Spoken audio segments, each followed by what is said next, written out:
Good morning दोस्तों। मैं मुन्ना कुमार मंडल आप सभी को 12 बजे का जूम मीटिंग में स्वागत करते हैं। आज का जो मीटिंग है बहुत ही खास है। हमारे साथ में एक ऐसे शख्सियत मौजूद हैं जो बहुत पावरफुली बहुत कम समय में अपना अचीवमेंट पूरा किए हैं। और आज का जो मीटिंग रहेगा इनका जो जर्नी है उस पर डिपेंड रहेगा। और ये जर्नी के बारे में बताएंगे। रिएक्शन में इनका जर्नी स्टार्ट कैसे हुआ, कब से स्टार्ट हुआ और अभी क्या इनका अचीवमेंट अभी तक का रहा है, थोड़ा इनके बारे में हम आपको बता दें। Good morning ma'am. Mrs Rajni Chaudhary हैं, सीनियर स्टार डायमंड हैं। और इनके बारे में जो मैं सुना हूँ वो मैडम इससे पहले जो है अपना एक शॉप चलाती थी, ब्यूटी पार्लर का शॉप चलाती थी, सिलाई मशीन रखती थी, ट्रेनिंग देती थी, बहुत अच्छा बिजनेस था इनका, चल रहा था। इसी बीच में 2018 में अमरजीत माझी जी इनसे मिले और साबुन के बारे में, रिएक्शन साबुन के बारे में इनको बताएं। तो ये उनसे प्रभावित होकर के साबुन ली, उनको अच्छा लगा और यहाँ से इनका रिएक्शन में शुरुआत हुआ। आज के उसके बाद भी कुछ इनका घर में कुछ समस्या था इनके ससुर जी का, तो वो भी शुगर से रिलेटेड था, उनमें भी सुधार हुआ। उसके बाद इनका जर्नी वहाँ से स्टार्ट हुआ रिएक्शन को जानने के बारे में। तो और आज के डेट में इनके पास में एक बहुत ही अच्छा सर्विस सेंटर है, जो रिएक्शन का सर्विस सेंटर जिसको बोलते हैं, स्टॉक पॉइंट बोलते हैं, चल रहा है। तो ये इनका शुरुआत से लेकर के अभी तक का जर्नी है और आगे का जर्नी मैम खुद ही बताएंगी। लेकिन उससे पहले मैं अभी तुलसी हनी और मल्टी फ्लोरा हनी के बारे में आपको हम बताना चाहते हैं थोड़ा।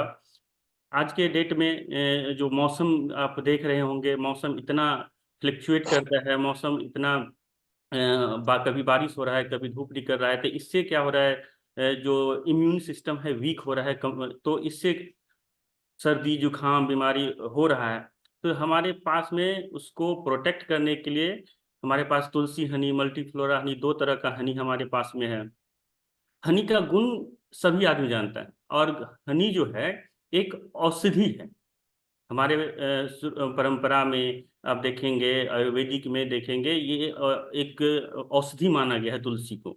तो तुलसी खुद ही एक औषधि है और इसका गुण जो है, जैसे आप सर्दी हो गया, जुकाम हो गया, सांस से संबंधित समस्या है, या सूजन किसी किसी को होता है, तनाव रहता है, तो इस समय रिलीफ दिया देता है। इसको आप यूज, बहुत सारे तरीका है यूज कर, गुनगुना पानी के साथ हल्का सा ले सकते हैं, बच्चों को डायरेक्ट भी चम्मच से पिला सकते हैं।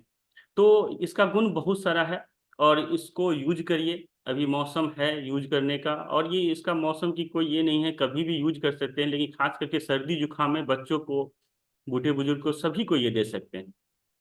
तो ये तुलसी हनी और मल्टीफ्लोरा हनी दो तरह का है। तुलसी से लिया हुआ एक तुलसी हनी हो गया। मल्टीफ्लोरा जो है सो बहुत सारे जो फूल होते हैं उससे जो निकाला जाता है उसको मल्टीफ्लोरा हनी बोलते हैं। तो ये तुलसी हनी का गुण है और तुलसी हनी आप लोग यूज करिए, बहुत ही पावरफुल औषधि के रूप में पाया जाता है।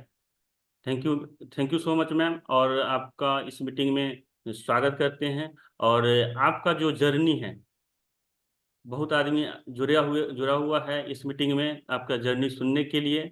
और जो आदमी जुड़े हुए हैं अपने दोस्तों को, अपने डाउनलाइन को ये लिंक को शेयर कर दीजिए और ये जर्नी को समझिए, जो एक दुकान से आज कंपनी का stock point, senior diamond diamond का अचीवमेंट तक पहुंचने का जर्नी कैसा होता है। थैंक यू मैम, आज इस मीटिंग में आपका स्वागत है। Thank you sir, thank you, thank you. Yes ma'am. बहुत बहुत धन्यवाद सर आपको मुझे इनवाइट करने के लिए। और मुझे आज बहुत बार खुशी हो रही है कि मुझे आज जूम पे जो बोलने का मौका मिला हुआ है और अपनी जर्नी के बारे में कुछ बताने का मौका मिला हुआ है। इसके लिए मैं अपने गुरु, अपने अपलाइन को भी बहुत बहुत धन्यवाद देती हूँ। कि सारा श्रेय उनको जाता है कि जिन्होंने मुझे पग पग सिखाते हैं। तो मेरा नाम रजनी चौधरी, मैं जलालपुर बिठौरा अम्बेडकर नगर यूपी से बिलोंग करती हूँ। और मैं सबसे पहले अपने गुरु को धन्यवाद देती हूँ और उस ऊपर वाले परम पिता परमेश्वर को धन्यवाद देती हूँ कि जिन्होंने शायद आज ये सुबह दिया मुझे कि मैं शायद आप लोगों के बीच आ सकूं और अपनी बात को रख सकूं। तो परम पिता परमेश्वर को बहुत बहुत धन्यवाद आज का समय देने के लिए, आज का दिन देने के लिए। और मैं अपने गुरु, अपने अपलाइन और इस वेबिनार पे बहुत सारे, मैं हर दिन तो नहीं लेकिन बहुत सारे दिन में जब मुझे टाइम मिल जाता है मैं कहीं भी प्रेजेंट रहती हूँ इस वेबिनार पे। तो किसी का भी मीटिंग आता है, मुझे थोड़ा टाइम मिलता है तो मैं निकाल के मीटिंग को देखती हूँ, सुनती हूँ। सभी भाइयों बहनों से मैं नमन करती हूँ, धन्यवाद देती हूँ कि जितने लोगों से आप मैं सीखती हूँ और अपने सभी गुरुओं से सीखती हूँ। बहुत सारे जैसे PIC सर लोग हैं, मैं उन लोगों से बात करती हूँ, उन लोगों से सीखती हूँ, सभी गुरुओं से सीखती हूँ। तो मैं सभी लोगों को धन्यवाद देती हूँ, नमन करती हूँ तहे दिल से कि आप जब भी जहाँ भी जैसे भी हैं स्वस्थ रहें, मस्त रहें, जबरदस्त रहें और एक एक दिन अपने जिंदगी में ऊंचाइयों पे बढ़ते रहें। तो मैं मेरी जर्नी रिएक्शन के पहले मैं थोड़ा सा शब्द मेरे बारे में बताया, लेकिन मैं थोड़ा सा अपने बारे में कुछ बताना चाहूंगी कि मैं शादी के पहले तो हर किसी का एक सपना होता है, मेरा भी सपना था। पढ़ाई लिखाई के दौरान कर पढ़ाई मेरी अच्छी खासी थी। मेरा BA MA AA तक की पढ़ाई है। मैं पढ़ाई भी कर रही थी, पढ़ाई के दौरान मुझे बहुत सारे सपने थे कि मैं अपनी जिंदगी में कुछ करूं, क्योंकि माँ बाप के भी सपने थे, मेरे भी सपने थे, परिवार का सपना था कि कुछ ना कुछ करना चाहिए। और अगर कोई इतनी मेहनत से पढ़ा रहा है तो उसके भी पढ़ाई लिखाई का, उसके सपनों को कहीं ना कहीं किया जाए कुछ। तो मैं वो उसमें लगन से पढ़ाई कर रही थी, तैयारी भी की। इन ऊपर वाले की मर्जी क्या थी नहीं समझ में आ रहा था। और कई बार फॉर्म डालने के बाद भी कहीं एक दो जगह तो मेरा निकला नहीं, लेकिन फिर कोई कोई ऐसी बात आ गई कि फिर वहां से मैं नहीं कर पाई और उसे मुझे छोड़ना पड़ा।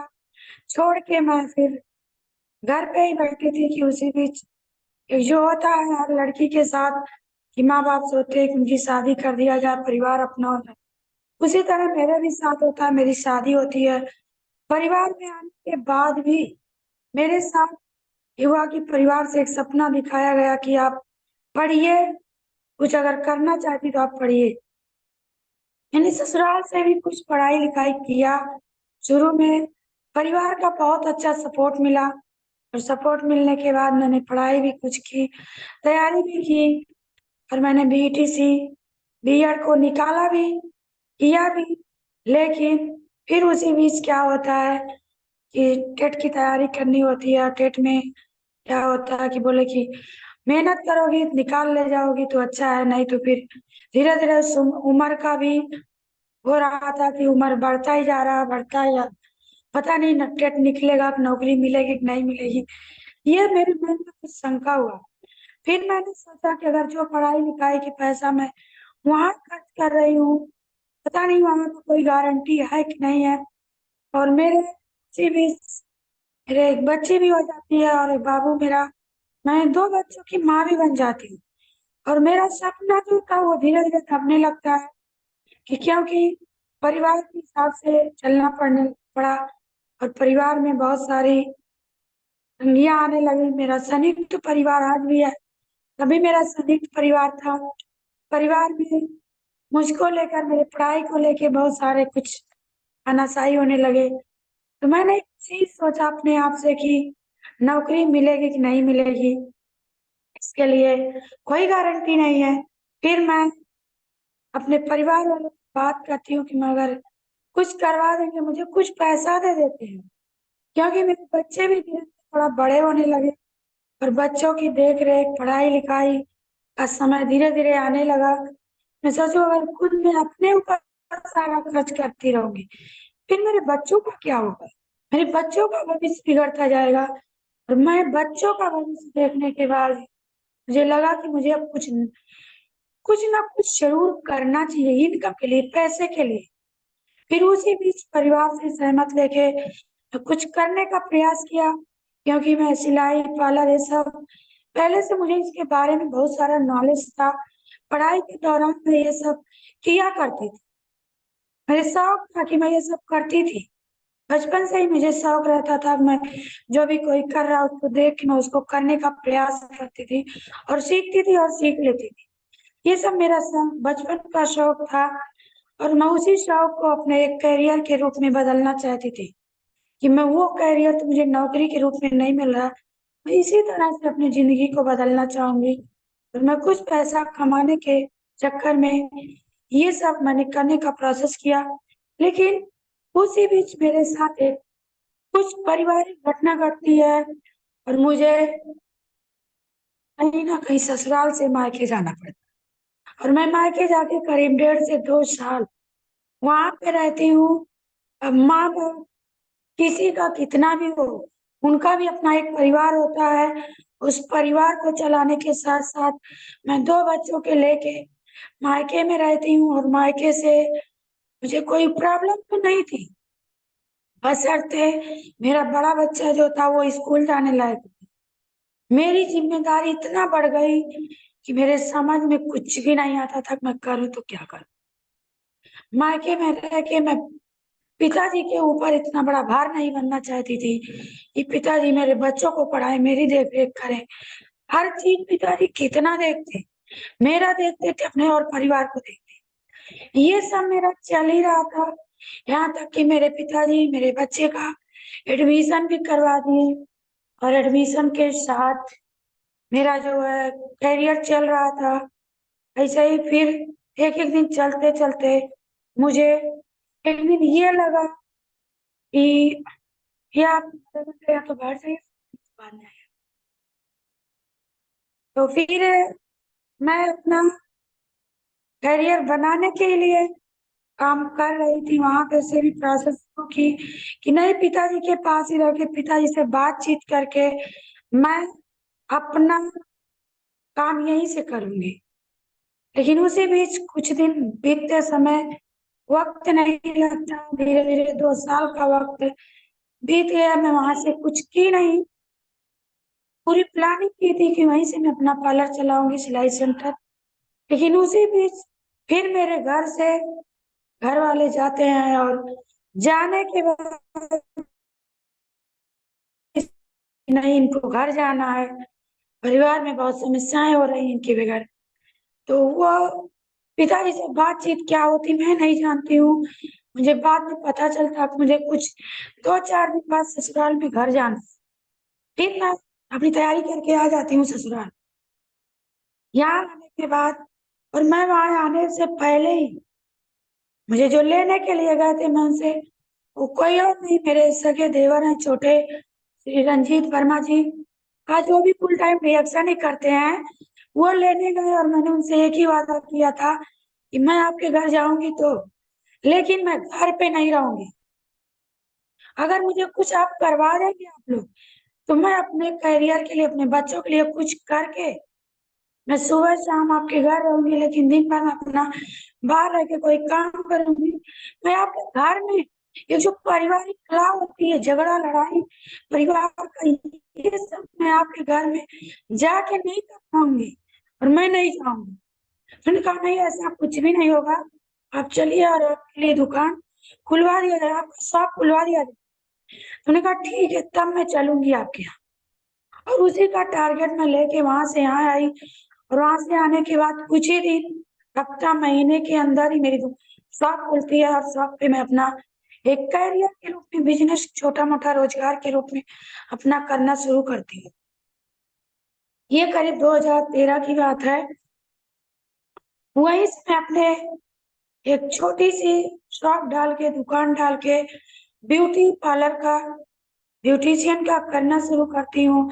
और उसी बीच सिलाई सेंटर और अपनी कॉस्मेटिक की जो दुकानें होती हैं जहाँ बहुत सारे जनरल स्टोर के रूप में सामान होता है, वो सब मैं खुद अपने पैरों पे अकेले करने के लिए दावा के साथ मैंने वो करने का निर्णय लिया। और करीब वहाँ परिवार से पैसा तो मिला, लेकिन एक लिमिट पैसा मिला। 2013 में तो वो पैसा थोड़ा बहुत आया आज के समय में, तो उस पैसे को देखा जाए तो कुछ भी नहीं है, जिसको कहते हैं 1 लाख रुपया। मेरे बाबूजी से बात हुआ, जो मेरे ससुर जी हैं उनसे बात हुई, बोले कि मैं 1 लाख रुपया दूंगा, उससे ज्यादा मैं नहीं दे सकता, आप उसमें अगर कर पाती है तो करिए। मैंने कहा ठीक है, आप दे दीजिए उतना। और उसी पैसे को लेके मैं अपनी शॉप डालती हूँ, और वहीं से मैं करना स्टार्ट करती हूँ। मैंने कुछ दिन इतना कड़ी मेहनत शुरू से करना ही शुरू किया, क्योंकि कोई चीज होता है शुरू में उतना अच्छा चलता नहीं है। और एक छोटा सा मार्केट था, बहुत छोटा सा मार्केट था, उसी मार्केट से मैं शुरू की थी। उस मार्केट से जब मेरा शुरू हुआ, तो 2 महीना 3 महीना तो मुझे केवल लोगों से एक माहौल बनाना, व्यवहार बनाना लग गया। लेकिन मेरा एक ऐसा व्यवहार था, और आज भी है, कि लोग जल्दी से मुझसे घुल मिल जाते थे और बातें करना शुरू में करती थी। धीरे धीरे मेरा पार्लर और तो छोटी मोटी जो कॉस्मेटिक की जनरल शॉप थी वो चलने लगा। सिलाई सेंटर भी अच्छा चलने लगा। चलते चलते मेरा जो टारगेट था कि मैं बच्चों को अपने एक अच्छे स्कूल में पढ़ाना चाहूंगी, क्योंकि मेरा जब अपना खुद का करियर नहीं कोई सा नहीं, एक चीज लगा कि अगर मेरे पिताजी आज मुझे इतनी इनकम देके ऐसे स्कूल में पढ़ाए, मुझे नौकरी नहीं मिला, तो शायद अगर इससे अच्छा मैं अपने बच्चों को शिक्षा नहीं दे पाऊंगी या अच्छे स्कूल में नहीं पढ़ा पाऊंगी, तो शायद मेरे बच्चे भी कल को आने वाले भविष्य में नौकरी नहीं पाएंगे। इसी को लेके मेरा एक जो हमेशा एक डर बना रहता था कि मैं कितना पैसा कमाऊं और अपने बच्चों को कितनी अच्छी शिक्षा दे पाऊं।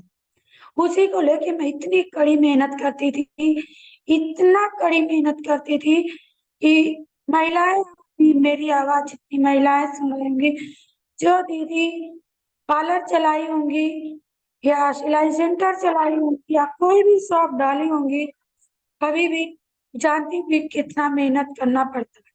मैं बहुत मेहनत, कड़ी मेहनत करती थी। शाम को घर जाने के बाद मुझे बस एक चीज नजर आता था कि खाना मिले भले ना, लेकिन अगर बिस्तर मिल जाए, सोने को मिल जाए अच्छे से, तो शायद नींद आ जाए और मैं सो जाऊं।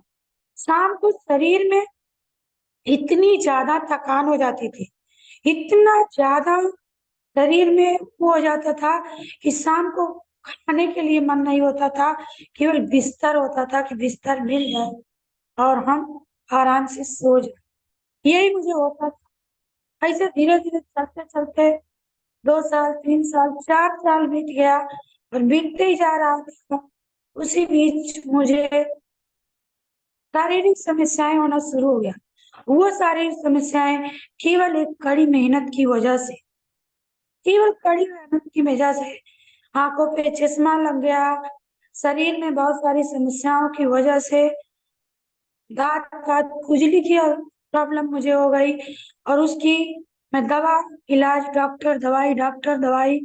मेरे इस क्षेत्र में शायद कोई ऐसा डॉक्टर, पूरे अम्बेडकर नगर कोई ऐसा डॉक्टर नहीं बचा था। यहाँ तक कि बहुत बड़ा हॉस्पिटल जो सरकारी है, पीजीआई के रूप में टांडा क्षेत्र में, वहां भी मैं जाके इलाज करवाई, वहां भी मेरा इलाज नहीं हो पाया। इतनी महंगी महंगी दवाएं डॉक्टर देते थे, उस दवा को मैं खा के इतना हार्ड दवाएं देते थे कि वो उससे और सारा शरीर में खून जल जाता, और शरीर में बहुत सारी सूजन आ गई मेरे। ये सब मेरा चल ही रहा था कि ऐसे बहुत सारी प्रॉब्लम हो गई, और ज्यादा शारीरिक समस्याओं से काम तो करना ही, काम क्यों करना पड़ता था कि मैं अपने बच्चों को अच्छे स्कूल में डाल दी, जहाँ फीस लगभग 3-4 हजार रुपया महीने का पढ़ने लगा, दोनों बच्चों को मिला के 5 हजार पड़ जाता था फीस केवल। और बाकी हर रोज कुछ ना कुछ बच्चों के लिए घटा, बुक नहीं है तो नहीं है, तो नहीं है तो पेन नहीं है, ये सारा रोज छुट पुट 500 रुपये का खर्चा डेली होता था। उसके लिए मुझे कमाना था कि बच्चों का खर्च मैं कहाँ से ला के दूंगी। इसलिए शरीर को ना देख के मैं काम करती थी और काम करती थी, और मुझे घर में भी बहुत सारा प्रॉब्लम झेलना पड़ता था। इतना घर में परिवार होते हुए, और किसी का होगा, जितने लोग यहाँ बैठे हुए जान सकते हैं कि जिनका खुद का अपना संयुक्त परिवार होगा, एक कमा रहा होगा, दूसरा घर परिवार में बैठ के खा रहा होगा, या काम कम करना पड़ता होगा तो उसको कितना जलन होता होगा। ये मेरे परिवार में मेरे साथ होने लगा कि ये तो पैसा कमाती है, ये बाहर रहती है, घर पे क्यों नहीं रहती है, क्यों ये इतना कमा के रख लेते हैं? बहुत सारी मेरे साथ शुरू में नहीं, वो बाद में बहुत सारी समस्याएं आ गई परिवार को लेके। प्लस एक तो इधर शारीरिक समस्या, दूसरे परिवार की समस्या, हर इंसान को बहुत सारी समस्याएं मुझे घर जाके बाद झेलना पड़ता था परिवार को लेके। लेकिन मेरे अंदर एक केवल एक ही चीज होता था कि मैं अपने बच्चों के लिए कुछ करूंगी, सब कुछ झेल के करूंगी, लेकिन करूंगी। मैं झेल झेल के, मैंने जितना भी समस्याएं मेरे ऊपर आता था मैं उसको इग्नोर कर करके उस पर ना ध्यान दे के मैं अपने केवल काम के लिए प्रेरणा हमेशा विकसित रहती थी, करती थी। दवा खा खा के मैं काम करती थी, लेकिन करती थी। किसी दिन मुझे रात में 11 बजे 12 बजे तक काम करना पड़ता था, क्योंकि मेरा संयुक्त परिवार आज भी, अभी मौके पे परिवार में 10 लोग हैं, उसमें 14 लोग 13 लोग मेरे परिवार में रहते। सबको बनाना खिलाना सारा काम मुझे करना पड़ता, फिर भी मैं करती थी। उसी बीच मुझे 2016 की बात है, 16, हाँ 16 की बात है, मुझे एक कंपनी, जैसे आज मैं डीएक्शन में काम कर रही हूँ, बहुत सारे भाई बहन कहते हैं मैं फला कंपनी में थी, मैं फला कंपनी में था, वैसे मैं भी, मुझे भी मेरे रिलेशन से, मेरे मायके के रिलेशन से एक मेरी सिस्टर लगती थी, वो आई और मुझे एक एमवे कंपनी के बारे में बताई कि दीदी आप कहीं ना कहीं ये काम करती हैं, आप कर लीजिए इसको, यहाँ से भी बहुत अच्छी इनकम आती है। मैंने कहा कि मेरे समझ में कुछ आता होता नहीं है, मैं ये दुकान चलाऊंगी, मैं कहीं बाहर नहीं जा सकती, मैं काम नहीं कर सकती, मुझे यही अच्छा, यही करूंगी, मुझे यहीं से कमाई अच्छी है। बोली नहीं दीदी, उन्होंने बहुत मुझ पर दबाव डाला, और दबाव डाल के अपने सीनियर को ले आए। जो सीनियर थे वो भी रिलेशन के ही भाई लगते थे, वो आए और बोले कि अपना इनकम वगैरह बहुत दिखाएं, और बोले कि ऐसा वैसा, और चलिए एक वेबिनार मैंने लगा हुआ है कानपुर में, आप देख आइए। मैं वहाँ भी एक प्रोग्राम देखती हूँ, वहाँ बहुत बड़े बड़े लीडर आते हैं और बहुत हवा हवाई जैसे बात करते हैं, इतने दिन में इतना कमा लेंगे, इतने दिन में इतना कमा लेंगे, वो सब मैं देख के आती हूँ। मेरे समझ में कुछ है, आता कुछ नहीं, लेकिन एक चीज वहां से आया था कि नहीं, नेटवर्क मार्केटिंग में पैसा बहुत है, अगर समय में से किया जाए, समय तो लगता है लेकिन पैसा बहुत है, ये मेरे समझ में आया था। फिर मैं वहां से आती हूँ और एक चीज था कि मेरे पास पैसा रहता था, पैसा मैं कमाती थी, तो मैंने उससे बोला कि ठीक है कुछ सामान दे दीजिए मुझे, और मैं अपनी दुकान पे रख के उसको मैं बेचना चालू करूंगी, बिकेगा तो मैं काम करूंगी। मैंने 8,000 रुपये उनके खाते में लगा दिया, और वो 8,000 रुपये का सामान मुझे दे दिए। और वो सामान शायद इतना महंगा था, इतना महंगा था, अभी रिएक्शन के प्रोडक्ट लोग कहते महंगा, लेकिन महंगा नहीं है, वो सच में महंगा था। जिनके घर में रोज लाख रुपए आए, सब जो भाई बहन रिएक्शन के प्रोडक्ट को कभी यूज किए होंगे, वो जानते होंगे कि जिनके घर में रोज लाख रुपया है, वो ही एमवे के प्रोडक्ट को यूज कर सकता है।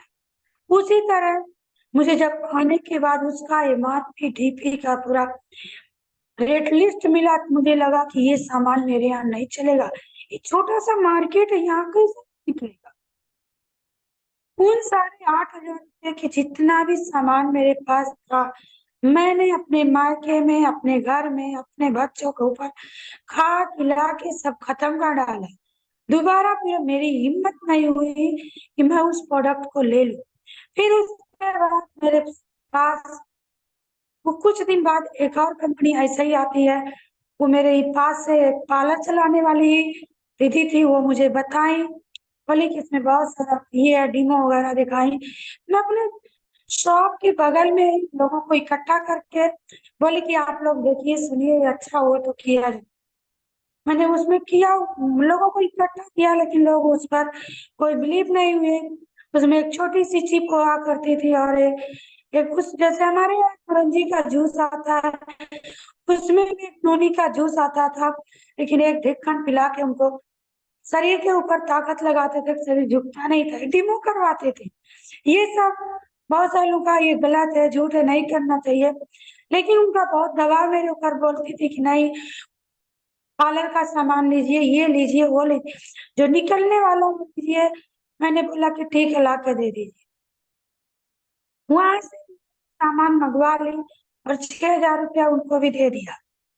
फिर वो भी मेरा सामान कुछ निकला कुछ नहीं निकला, मैं इधर उधर करके वो खत्म की और दोबारा फिर उसमें नाम नहीं लिया। इस तरह से ये 2 साल मेरा बीत गया। फिर कब का कैसे हो गया मुझे नहीं मालूम, धीरे धीरे ये सब बीत गया। और मेरा एक विश्वास उठ गया कि ऐसी कंपनियों पे नहीं, पता नहीं, लोग कहते इतना कमाते उतना कमाते, लेकिन सब लोग झूठ बोलते हैं। मुझे एक चीज लगा कि सब लोग झूठ बोलते हैं। मोदी केयर का भी मैं जाके एक कंपनी, मैंने एक मीटिंग प्रोग्राम देखी थी, लेकिन वहां भी ऐसे बहुत लोग इतना उतना हवा भाई, ये कार मिलती है, ये स्कूटी मिलती है, ये इतना मिलता है, सब लोग ये दिखा रहे थे। मुझे ये समझ में कुछ आया हुआ या नहीं, और मैं फिर वहां से लगा कि मुझे सब झूठ है, और मैं वो झूठ की चली गई। फिर बस मुझे यही लगा कि सबसे अच्छा मेरा जो अपना खुद का ये रोजगार है, शौक है, इसी में मैं खुश हूँ, इसी को मुझे करना चाहिए। फिर मैं इसको करने लगी, धीरे धीरे ये मेरा चल रहा था। अब इसी बीच मैं कई दिन से अपने गुरु, अपने अपलाइन को नमन करती हूँ, धन्यवाद देती हूँ श्री अमरदीप महारणी, श्री अमरदीप माझी सर को, जो मेरी जिंदगी में शायद एक ऊपर वाले के रूप में, अभी ऊपर वाले मैंने नहीं देखा है, लेकिन शायद ऊपर वाले के रूप में ही मेरे पार्लर पे कदम रखे थे। और ये 2018 शायद जुलाई का ही महीना था। आईडी तो मेरी अगस्त की बनी हुई है, लेकिन वो जुलाई का महीना था। मेरे ऑफिस पे आते हैं, मेरे पार्लर पे आते हैं सर, और मुझे बस एक चीज बोलते हैं कि मैं नमस्ते करके बैठते हैं और बोलते हैं, मैं आपके पास कुछ समय हो, सिस्टर जी आपके पास कुछ समय हो तो मुझे थोड़ा सा आप 10-20 मिनट का वक्त देंगी, मैं आपको कुछ जानकारी देने के लिए आया हूँ। तो मेरे अंदर पहले से भी एक वो थी कि मेरे ऑफिस, मेरे पार्लर पे कोई भी आता था, एक दुकान के रूप में आता था या कोई भी आता था, तो मैं उसको एक बैठने के लिए और सेवा के लिए कि आप मेरी, मैं आपकी सेवा क्या कर सकती हूँ, उसके लिए मैं जरूर इन्वाइट करती थी। वैसे मैंने कहा कि सर बैठिए, और मुझे एक चीज उस समय लगा, सर जी को देखने पे मुझे एक ही चीज लगा था, क्योंकि दुकान होने की वजह से, शॉप होने की वजह से बहुत सारे एमआर लोग आते थे और बहुत सारी क्रीमें देने के लिए, जो छैया मुहासा दाग धब्बा, ऐसी बहुत सारी दांत दांत खुजली की क्रीम होती थी, जो मैं दुकान पे रख के बेचा करती थी। जैसे बहुत सारे एमआर अपना बैग लेके आते थे, वो बेच, मैंने मुझे देकर जाते थे। यही समझ मेरे आया उस समय, जब मैंने देखा कि 2 लोग मेरे ऑफिस दुकान पे आए हैं। मैं सोची कोई एमआर होंगे, आए हैं। मैंने कहा ठीक है, बैठिए साहब, बैठिए, क्या बात है बताइए आप लोग। सर मुझे बताने लगे, और वो चीज अभी आज के डेट में जो मेरी आज की लाइफ स्टाइल को बदला, मेरी जिंदगी को बदला, वो यही है। एक साबुन है, लेकिन इस साबुन से पहले सर ने मुझे खुद को थोड़ा नॉलेज अलग की चीज का बताया कि आप क्या करती हैं, कैसे रहती हैं, मैंने क्या ये सब कर रही हैं, ये सब सर मुझे बताया। और बताने के बाद बोले कि मेरा एक साबुन है, इसको आप लेके, मैंने बताया कि मैं पैसे के लिए सर यहाँ काम करती हूँ, इसी साबुन के बारे में सर मुझे बताया है। विश्वास तो नहीं होता था, क्योंकि मैं बहुत सारी क्रीम, बहुत सारे साबुन बेच डाली थी, किसी से बहुत कुछ रिजल्ट नहीं आता, कुछ दिन के लिए रिजल्ट आता था, लेकिन लाइफ टाइम के लिए नहीं आता। और मैं पार्लर में बहुत सारा, मेरे पास क्रीमें होया करती थी, जिसको मैं लोगों को यूज करती थी, करवाती थी। और पार्लर पे मैं कुछ समय के लिए 2 घंटा 3 घंटे के लिए किसी को मैं ब्यूटी देती थी, वो ब्यूटी 2-3 घंटे के लिए होता था। जब लड़कियों को हम लोग दुल्हन को सजाते थे, 2-3 घंटे का फल होता था कि जिसको कौवे से बगुला भी बना देती थी। ये चीज हमारे अंदर था। लेकिन सर ने इस साबुन की गुणवत्ता जब बताई तो मैंने कहा कि सर ऐसा कुछ होगा नहीं, लेकिन अगर आप कह ही रहे हैं, विश्वास के लिए आपसे 1 सोप ले ही लेती हूँ। और मैंने उस समय 1 नहीं 3 लिया, क्योंकि इसकी गुणवत्ता बहुत इतना ज्यादा उसकी बता डाले थे कि जो मेरे अंदर खुद प्रॉब्लम थी दांत खाज खुजली की। मैंने कहा ठीक है, साबुन ही तो है, लगा के देख लेते हैं। जहाँ कईयों अच्छा 20-30 हजार रुपया मैं अपने ऊपर खर्च क्यों डाली, कोई डॉक्टर नहीं छोड़ी, वहां 120 रुपए की साबुन की क्या औकात है, इसको भी लगा के देखते हैं। ये मैं सोच कर 3 साबुन ले लिया, और एक वही पार्लर पे तुरंत दे दिया, और खुद एक अपने लिए घर ले गई और एक अपनी शॉप पे रख दिया कि ये बिक जाएगा। इस तरह से मेरी जर्नी डीएक्शन में शुरू होती है कि जुलाई के महीना में हेल्थ का 2 हफ्ता गया, मैं केवल साबुन से स्टार्ट की। फिर अगस्त का महीना, तो मैं साबुन तो मुझे सर पहली बार इतने ही दाम पे दिए थे, क्योंकि मैं 3 ली थी। उसी बीच सर मुझे दोबारा आते हैं तो मैं साबुन 3 से 5 5 से 7 जब लेना शुरू की, तो सर ने मुझे एक चीज बताया कि सिस्टर, यहाँ एक डिस्काउंट आईडी मिलती है, वो आईडी अगर आप बना लेंगी तो ये चीज हो जाएगा, आपको कुछ पैसा और अलग से मिलना शुरू हो जाएगा। वो उदाहरण के रूप में मेरे दुकान का उदाहरण दिए कि जैसे आप ये सामान लाती हैं बेचती हैं, तो आपको यहाँ केवल एमआरपी और डीपी का ही बेनिफिट मिलता है, कंपनी से आपको नहीं मिलता। हमने कहा नहीं मिलता, लेकिन यहाँ से आपको कंपनी का भी बेनिफिट मिलेगा। तो ये मेरे समझ में आया कि जब कंपनी से अलग से मिलेगा तब तो ये अच्छी चीज है। फिर ऐसे कुछ दिन और भी था, मैंने आईडी बनवा ली। 1 अगस्त की मेरी आईडी बनी हुई है 2018 में, तो मेरी आईडी भी बन गई। मैं वही साबुन लेती थी और बेचती थी, खरीदती थी बेचती थी। यही मेरा प्रोसेस करीब 3 महीना चला। 3 महीना के बाद सर को लगा कि उनका विश्वास अच्छे से बढ़ गया। तब वहीं पे मुझे मेरे सामने मेरे गुरु मेरे अपलाइन, मैं बार बार उनको धन्यवाद देती हूँ कि सर मेरे सामने 3 क्वेश्चन उस समय रखे थे। बोले कि सिस्टर, पहला क्वेश्चन, ये आप दुकान तो चलाती हैं, पैसा तो आप कमाती हैं, लेकिन यहाँ क्या सेहत की गारंटी है? हमने कहा नहीं सर, कोई गारंटी नहीं है, क्योंकि मैं खुद इतनी समस्याओं से ग्रसित हूँ। दूसरा सवाल कि क्या आप जो काम कर रही हैं यही काम अपने बच्चों को भी करवाएंगे? हमने कहा नहीं सर, इसके लिए माफ करिएगा, आज मैं इतनी मेहनत करती हूँ, शायद मेरे बच्चे इतनी मेहनत करके पैसा नहीं कमा पाएंगे आने वाले समय में। फिर तीसरा क्वेश्चन मेरे सामने रखा गया कि क्या ये पैसा जो काम आप कर रही हैं कब तक करेंगी? हमने कहा, रहेगा, नहीं कर पाएंगी। तो क्या कहने कि शरीर इतना कमजोर हो जाएगा, बीमारियों से ग्रसित हो जाएगा, तो क्या आप शटर खोलेंगी? मैंने कहा नहीं। कहीं जब ये शटर नहीं खोलेंगी, शटर नहीं उठेगा तो पैसा नहीं आएगा। हमने कहा हाँ सर, नहीं आएगा। अभी भी होता है, किसी दिन मैं कहीं जाती हूँ, कहीं कोई काम करती हूँ, मैं नहीं आती हूँ अपने शॉप पे, मेरी पैसा नहीं आता। कहें तो ये तीनों क्वेश्चन का जवाब आपके पास है? हमने कहा नहीं सर, नहीं है। इसके बारे में आपने कभी कुछ सोचा? हमने कहा नहीं सोचा। लेकिन सोचने की बात है, सोचिए। कहीं सोच के आप अगले हफ्ते हमको बताइएगा कि आप यहाँ से करना क्या चाहती हैं। क्या ये लेके परेशान करना है, या अपनी लाइफ को बदलना चाहती है, जिंदगी को बदलना चाहती है? ये सारा क्वेश्चन रख के सर मेरे सामने मुझे एक ऐसी लक्ष्मण रेखा जैसी घटना में डाल के सोचने के लिए मजबूर करके सब मेरे यहाँ से चले जाते हैं और मैं सोचने पे मजबूर हो जाती हूँ, और सोचने में इतना मजबूर हो कि नहीं, सच कह रहे हैं, ये सारा मुझे सोचना चाहिए। और मैंने इस पर एक डिसाइड करने के लिए सोची विचारी, और फिर सर से मेरी बात होती है। सर बोलते हैं कि ठीक है सिस्टर, मैं आता हूँ, फिर आपसे बात होती है।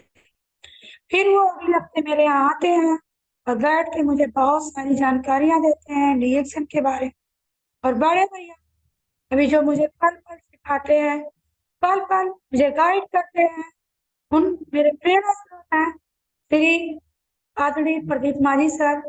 उनसे भी मैं बहुत सीखती हूँ, बहुत मेरा करते हैं। तो ये सब मुझे जानने के लिए जब पता चला, सर मैं सब कुछ बताया, तो उसी बीच मुझे एक मीटिंग का प्रोग्राम लगा हुआ था आजमगढ़ में, जो नवयुवक के रूप में हमारे इंडिया के नए क्राउन डायमंड, युवा क्राउन डायमंड क्राउन अम्बेसडर हुए थे श्री आदरणीय भरत गर्ग जी। वो उस समय आजमगढ़ में आ रहे थे और मुझे सर इनवाइट किए कि नहीं सिस्टर, आपको एक मीटिंग प्रोग्राम में चलना है। तो मैं बोली सर मैं कैसे जा पाऊंगी, पार्लर छोड़ के, दुकान छोड़ के तो मैं नहीं जा सकती। कह नहीं, एक दिन आप लड़कियों के सहारे अपना पार्लर छोड़ दीजिए और चलिए। तो मैंने कहा ठीक है सर, घर से भी पूछना पड़ेगा, बात करना पड़ेगा, नहीं परिवार वाले बोलेंगे कि कहाँ जाती है अपने मन की। तो मैंने बात की घर से, घर वाले तो नहीं कुछ बोले, मैं जाने के लिए तैयार हो गई। मैं सुबह में बस खाली अपनी खुद स्कूटी में चलाती थी, और स्कूटी से मैं अपने पास तक गई, और बस गाड़ी से वही मुझे पहली बार बड़े भैया से मुलाकात होती है, जो बस में कुछ लोग रिएक्शन वाले ही थे, सबको लेके आजमगढ़ जाए। जब मैं आजमगढ़ मीटिंग में पहुंची, वहां देखी कि पूरे हॉल में इतने स्मार्ट लोग, टाई बेल्ट सूट बूट के साथ सभी लोग बैठे हुए हैं। ये सब मुझे देख के लगा कि नहीं, रिएक्शन बहुत बड़ा एक करियर है, जो मुझे सर बार बार बताते थे। फिर मैं वहां से पूरा मीटिंग अटेंड करती हूँ। लास्ट में जब छोटे बड़े भैया और छोटे भैया दोनों लोग को बुला के प्रोग्राम में लास्ट में 2 मिनट के लिए उन लोगों को बुला के सम्मानित किया जाता है और कुछ बोलने का मौका दिया जाता है, तो वहीं से मुझे लगता है कि नहीं, रिएक्शन बहुत बड़ा एक प्लेटफार्म है, बहुत बड़ा प्लेटफार्म है। वहीं से मैं अपने रीजन को क्लियर करके आती हूँ, और रिएक्शन में थोड़ा थोड़ा समय देना शुरू करती हूँ। मेरा 2019 में फिर उसी बीच मुझे एक कैंप भी देखने का मौका मिलता है, जो सर मुझे इनवाइट करते हैं कि हरिद्वार में एक कैंप लगा हुआ है सर, आपको चलना है। और उस समय 7,000 रुपया उस कैंप का था। सर बोले तो मगर सर कि मेरे पास तो पैसा है नहीं। कोई होता है जो एक बहाना लोग मारते हैं, मैं भी एक बहाना उस समय मारी कि मेरे पास पैसा नहीं है सर, मैं कैंप में नहीं जा सकती हफ्ते के। मेरे छोटे छोटे बच्चे हैं, उन लोगों की स्कूल चल रहा है, मैं कैसे जाऊंगी, मेरा पालक कौन देखेगा। मैंने बहुत सारा मेरे पास बहाना, बहाना इसलिए था कि मेरा रीजन थोड़ा बहुत क्लियर था, कुछ नहीं क्लियर, इसलिए मैं एक बहाना मार रही थी। लेकिन सर ने मुझे इनवाइट किया कि नहीं, आपको चलना है। बड़े भैया भी मुझे कहते हैं कि फोन करके, नहीं रजनी सिस्टर आपको चलना है, बहनी आपको चलना है, चलिए जरूर चलिए। फिर मैं तैयारी करती हूँ, टिकट मेरा बुक हो जाता है और मैं जाती हूँ उस कैंप में। और कैंप में जाने के बाद वहां भी मुझे, यहाँ तो मैं मीटिंग में केवल आदरणीय श्री भरत गर्ग जी से केवल उनसे उनकी मीटिंग सुनी थी, बात उससे नहीं हुई थी, लेकिन वहां जाने के बाद उनकी जो मिसेज है सीता मैम, उनसे मेरी मुलाकात हुई। बहुत सारे लोगों से मेरी मुलाकात हुई और बहुत सारे लोगों से वहाँ 3 दिन 4 दिन रह के वहाँ का एंजॉय, वहाँ का 5 स्टार का होटल का एंजॉय मैंने जो देखा, जो अपनी आंखों से, जो अपने दिल से महसूस किया, तो शायद मुझे वो दिन आज भी नहीं भूलता। और तब से आज तक कोई ऐसा कैंप नहीं होगा कि जो मेरा छूटा होगा, कोई ऐसी मीटिंग नहीं होगी कि जो सेमिनार नहीं होता हो जो मुझसे छूटता होगा। मैं अपने लोगों को ले लेके जाने का प्रयास करती हूँ, जाती रहती हूँ। कोई ऐसा, जहाँ भी सर कहते कि आज यहाँ मीटिंग लगा हुआ है, वहां के लिए टिकट लेना है, तो मैं अपने टीम को लेके टिकट की बात करती हूँ, लेके चलना शुरू करती हूँ। ऐसे चलते चलते मेरी एक अच्छी खासी, बहुत अच्छी सी, एक छोटी सी प्यारी सी लवली सी टीम भी बन गई। और ऐसे चलते चलते फिर 2019 बीत गया, 20 बीत गया, और 20 स्टार्ट ही हुआ कि मेरे यहाँ से लगभग मेरी 45 से 50 हजार पीबी जाने लगी। और प्रोडक्ट के लिए मुझे इतना मेहनत करना पड़ता था कि हफ्ते में 2 दिन लगभग 35 किलोमीटर, 30 से 35 किलोमीटर मुझे खुद गाड़ी चला के, स्कूटी प्रोडक्ट लेने के लिए जाने पड़ने लगा। तो मैंने सर से बात किया कि सर, बहुत बड़ी प्रॉब्लम हो गई है, मेरा हफ्ते में 2 दिन में फील्ड नहीं कर पाती, लोगों से मिल नहीं पाती, बातें नहीं कर पाती। तो सर कहें कि इसके लिए बड़े भैया से बात किए, बड़े भैया बात किए कि एजेंसी मिल सकती है, एक हमारा डीएक्सएल का दुकान होता है, शॉप आता है, वो मिल सकता है, जिसको हम स्टॉक पॉइंट के नाम से जाना जाता है, वो मिल सकता है। तो भैया बातचीत हो गया, सारा काम भी हो गया, कागज पत्र भी जमा हो गया। और इसके बाद मेरे सामने अभी, हो सकता है सर वेबिनार पे वो भी बैठे भी होंगे, विशाल सर, जो दिल्ली में उस समय बैठे हुए थे, मेरे को सामने एक लक्ष्य रख दिए कि मेरा लक्ष्य जो रख दिया कि मेरे सामने, कि आपका जिस महीने 50 हजार पीवी टच हो जाएगा, उस महीने आपको स्टॉक पॉइंट मिल जाएगा। ये फरवरी 2020 की बात है, जनवरी 2020 की बात, मेरे सामने टारगेट आया और मैंने मेहनत शुरू की। फरवरी नहीं, फरवरी में मेरे सामने टारगेट रखा गया था और मेरा टारगेट हुआ कि मैं मार्च में 50 हजार नहीं 60 हजार की भी रखूंगी और मैं स्टॉक पॉइंट मार्च में अपने नाम पे करूंगी। ये मैं अपने डायरी में टारगेट बना ली और मेरा चलने लगा, उसी हिसाब से मैं मेहनत करी और मेरा मेहनत कामयाब था। कि 22 जनवरी, मुझे आज भी याद है कि 22 अगस्त को मेरे यहाँ जो पहला लॉकडाउन लिखा लगा, 22 अगस्त को, उस दिन मेरी पीवी जो थी 22 दूनी 44 हजार थी। और 23 को एक दिन के लिए खुला हुआ था। उस दिन मैं अपने ऑफिस पे मीटिंग करवाई थी। उस दिन मेरे ऑफिस से लगभग 20 हजार का प्रोडक्ट निकला था। और उसी दिन मैं शाम को गाड़ी उठाई और पहुंची स्टॉक पॉइंट रामनगर, और वहां से लगभग 25 हजार का प्रोडक्ट लेके चली आई। फिर पता चला रात में कि लॉकडाउन ऐसा लग गया कि अब एकदम बंद हो गया। मेरे दिमाग में एक बार आया ये चीज कि अब मेरा शायद स्टॉक पॉइंट मुझे नहीं मिल पाएगा।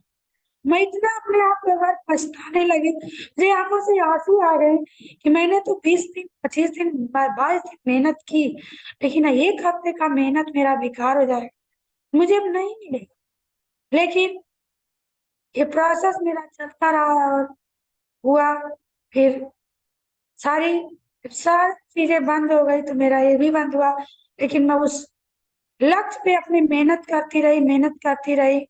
लॉकडाउन के समय भी मैं प्रोडक्ट को बेचती थी, लोगों को देती थी, क्योंकि ऑफिस नहीं खुलता था, सामान घर पे रहता था। मेरी टीम की, मेरे डायमंड एक टीम में एक सत्या नाम की लड़की जो भी आज स्टार डायमंड है, उसके घर कुछ सामान रहता था, कुछ उसके माध्यम से जाता था, कुछ मेरे माध्यम से निकलता था। स्टॉक पॉइंट पर आके सुबह ये प्रोडक्ट उठा के लेके चली जाती थी वो।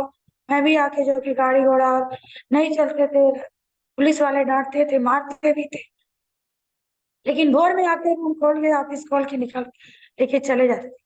ऐसे ही चल रहा था। फिर इस तरह से चलते चलते वो हो गया। फिर धीरे धीरे समय मार्च का भी था, अप्रैल मई तक बीत गया। फिर जून में सारी आपसे खुली, सारे सर लोग काम करना शुरू किए। और 15 जून को मुझे स्टॉक पॉइंट भी मिला, जिसके लिए मैं अपने अपलाइन को, अपने गुरु को, सभी को तहे दिल से नमन करती हूँ, धन्यवाद देती हूँ। सारा श्रेय मेरे गुरुओं को जाता है। ऐसे ही चलता रहा। धीरे धीरे उसी बीच हम लोगों के एक प्रेरणा स्रोत, बहुत बड़े प्रेरणा स्रोत है, जो डेली हम लोगों को एक प्रोग्राम भी देते हैं, सिखाते हैं। उनसे मैं बहुत प्रेरणा लेती थी। पहले तो मिली नहीं थी, केवल मीटिंग अटेंड करती थी, आरबीसी पे उनकी मीटिंग सुनती थी, देते थे। आदरणीय श्री प्रियंजन सर, जो बिहार से डेली हम लोगों को एक सुबह प्रोग्राम देते हैं, आज लॉकडाउन से लेके आज तक उनको बार बार तहे दिल से नमन करती हूँ, धन्यवाद देती हूँ कि सर एक चीज एक बार बोल दिए थे, वो आज तक मुझे हमेशा मुझे करता रहता है कि ये था कि रिएक्शन एक ऐसा प्लेटफॉर्म है जहाँ पे हम एक बच्चों को जन्म देते हैं, दो बच्चों को जन्म देते हैं, तीन बच्चों को जन्म देते हैं।